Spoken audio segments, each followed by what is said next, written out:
Hey, what's up, guys? It's Nonstop Steph, and today I'm going to be doing something a little bit dangerous.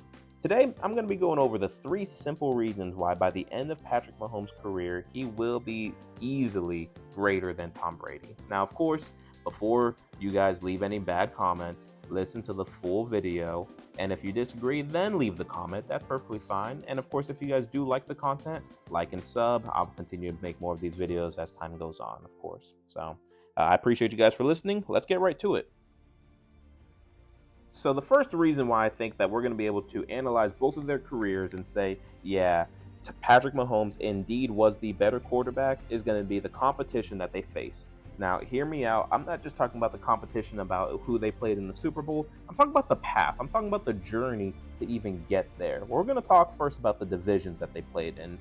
And throughout the majority of Tom Brady's career, while he was playing in the AFC East, we never did look at the Jets, we never did look at the Bills, and we never did look at the Dolphins and think, man, I don't know how the Patriots are going to pull this one out. They're playing in a really, really tough division this year. If there was a year like that, I don't remember it. And maybe there was, maybe really, really early on in his career that I can't think about. But for as far as I can remember, I never once thought to myself, man, this is going to be a tough year for Brady. I don't know how he's going to, he might not win all 6 of those games. Now, it was rare that he ever did win all 6 games, which is perfectly fine. Nothing wrong about that. But the point being is, it was almost laughable, the idea that he would have to go up against those teams and no one ever would actually be competition. We were looking at years where the second best quarterback in that division might have been Mark Sanchez. I mean, that's how bad things were over there, as opposed to the path that we see that Patrick Mahomes has to go through. Now, I noticed this during my top 10 video that I made the other day,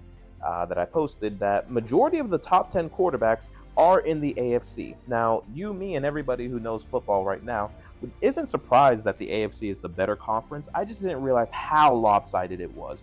8 of my 10 quarterbacks on my list play in the AFC. Now, if we focus in first just into that division, we're talking about this past season. So not even this season, but this past season, me and many others were having conversations about how this division might be the best in all of football. We weren't sure that, we didn't know that Russell Wilson wasn't going to play to the level that we thought he would have. We didn't know whether or not Derek Carr would end the season basically benched by his team before they traded him. And we didn't know whether or not Justin Herbert and the Chargers would get it together. We figured that this team, that this division was going to be the best division in all football. I can't think that we've ever said that once for any division that Tom Brady ever played in. I just can't think of that time. Now, if it happened, again, I can't recall. If that happened, please be my guest and throw it in the comments and remind me. But for as far as I remember, I never ever thought that the division that Tom Brady played in would be a good one. Now, moving past just the division, we can even talk about the actual conferences that they played in. Now, during my video, like I said, 8 of the 10 best quarterbacks coming into this year on my list play in the AFC, and then I did honorable mentions, and I still mentioned more AFC quarterbacks. Now, if you were to take Sports Illustrated's top 10 quarterbacks going into the year of 2015, I chose 2015 because it's a year that Tom Brady had just won the ring, right? Sports Illustrated put out their top 10 quarterbacks coming into that year. And in that list, they had 6 AFC quarterbacks and 4 NFC quarterbacks. And I was surprised that they owned that's how it was, because actually one of those 4 NFC quarterbacks wasn't even Drew Brees. So I don't know where this list came from. But the point being is, Sports Illustrated back then still had it much closer, much tighter than what it is today. They had it 6-4 as opposed to my 8-2 that I made only a few days ago. In my opinion, that speaks volume about the competition, because we know that this league is a quarterback-driven league. So the better your quarterbacks, the better your team's going to be, pretty much point blank, period. So in my opinion, when you look at the competition and the path that they both have to take to make it to the Super Bowl, just to make it to the AFC Championship, again, we're talking about the number of first-round buys that Tom Brady was afforded just based off of the division that he played in, as opposed to the hard-fought battles that we have to see from Patrick Mahomes. Now, again, I'm not saying any of this to undersell or to devalue what Tom Brady was able to do. I'm only saying all of this to highlight just how great what we're seeing from Patrick Mahomes actually is. Then it comes down to the second thing I want to talk about is the defensive rankings of their teams that they played for.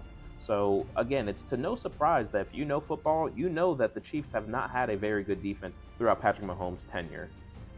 As of right now, he has never once played with a top 10 defense in his career yet, which is perfectly fine. I mean, you see that he's getting it done.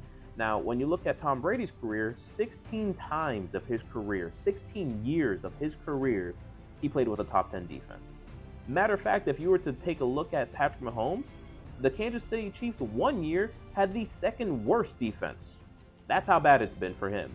Now, again, no one's calling it a pity party. No one feels bad for him that he's had that, except for that one Super Bowl where it was just clear that, with the injuries and the defense, I mean, just everything went wrong there. But outside of that, we're never feeling sorry for him because we see that he's been able to overcome. But we've never once looked at Tom Brady's career and called him the GOAT without ever saying, yeah, but it's really just the defense, though. We never do that. We give him his credit as deserved. Now, the reason why I bring that up is to say, again, by the end of his career, by the end of Patrick Mahomes' career, I'm not saying that he will have more rings than Tom Brady. I'm not saying whatever metrics you want to use. I'm just saying that by these facts, we might be able to just look at it and be like, hey, even if Patrick Mahomes ends his career with only 4 rings, call it 5 if you really want, we're going to look at his 5 rings and say, those 5 rings are better than Tom Brady's 7. That's just my personal opinion. Now, let's get to the third thing. The eye test. Listen, the talent just speaks for itself. When you are watching Patrick Mahomes, you can clearly just say he is better at football than Tom Brady. Now, that's just the eye test because he's so talented. He can make every throw in the book. The throws that he's done where he's running, scrambling, heck, he's got that one where he's falling and making that completion pretty much mid-air. I mean, we have seen Patrick Mahomes make plays that just don't look possible. And I'm not faulting Tom Brady for not being able to make those plays. I'm just saying it just is what it is. I mean, up until the end of Tom Brady's career, people were having debates about who really was better between him and Aaron Rodgers. And the only reason anybody said Aaron Rodgers was because you could just look at it and you said Aaron Rodgers is better. He plays better. It's just that, again, he wasn't maybe the better leader, which, again, Patrick Mahomes does have that going for him. He does have the leadership. He does have the MVPs. He has the numbers. He has all the stats to back it up.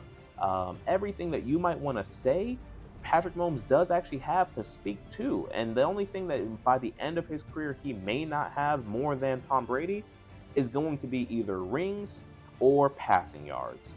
Because by the end of their careers, I can't predict whether or not he's going to play enough seasons to actually overtake him in passing yards and, of course, touchdowns. But you don't know how well or how many championships someone's going to win, because to win a championship in the NFL is hard. The fact that he's already done it a couple times is just crazy. The fact that he's made it to the Super Bowl already a number of times is crazy, and that should not be an expectation. And it's not something that we would look at and consider to be normal, but that's just what he's been able to do no matter what has been in front of him, no matter what things have been against him, even sometimes, from the sounds of it, his own defense. For the situation that Patrick Mahomes has been in, I think he has far overachieved, especially when you consider and compare him to someone like Tom Brady, who, like I said, has had a lot of great things going for him, like a top 10 defense for the majority of his career. So I want to bring this full circle and just do a quick recap on all the reasons. And then you can leave your comment disagreeing if you disagree. And of course, if you agree, I'd love to see that too. But the path that Tom Brady took will not be as competitive as what it's been for Patrick Mahomes. When you look at the defense, because listen, all that he is in control of is the offense. The defense he has nothing to do with. But Tom Brady got to play with a much, much higher ranking defense through the majority of his time than Patrick Mahomes has by far so far. At this rate, it will probably continue. And then, of course, the eye test. Listen, you could just look at them. You can just look at them, look at the throws that they make, look at the dipping and dunking. There's nothing wrong with dipping and dunking from Tom Brady. He has so much dipping and dunking, and it's worked for him. It's successful. Like, there's nothing wrong with that. But again, when we're just talking about what we see, I can watch Patrick Mahomes and say, that guy's different, okay? And I think all of us could agree about that guy is different when it comes to him throwing the ball.